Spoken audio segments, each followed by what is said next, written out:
কিন্তু ইসরায়েল ইরানের যুদ্ধে যে শুধু দেশ দুটো না, গোটা বিশ্বই ক্ষতিগ্রস্ত হতে পারে, তা সেরকম তো একটা পরিস্থিতি তৈরি হয়েছে।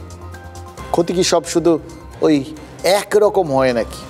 সভ্যতার ক্ষতি, সংস্কৃতির ক্ষতি, বিশ্বের অসাধারণ নিদর্শনগুলোর ক্ষতি, এগুলো কি সবার ক্ষতি নয়?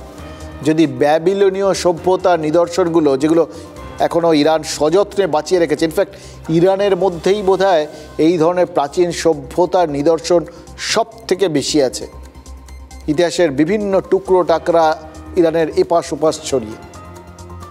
তাবরেজের মতো সেই জায়গাগুলো যদি ক্ষতিগ্রস্ত হয়, তাহলে তো সেটা শুধু ইরান নয়, গোটা দুনিয়ার জন্য একটা ধাক্কা। একইভাবে ইরান যদি ইসরায়েলকে মারতে গিয়ে জেরুজালেমের কোনো ক্ষতি করে, সেটাও তো একইভাবে ওই আব্রাহামীয় ধর্মের পীঠস্থানটাকে ধ্বংস করে দেবে। এবং সেটা তো কোথাও গিয়ে বিশ্বের জন্য একই রকম ক্ষতিকারক। আর এইসবের বাইরেও এই যুদ্ধের আর একটা ধাক্কা আছে, সেটা হলো তেলের বাজারে ধাক্কা।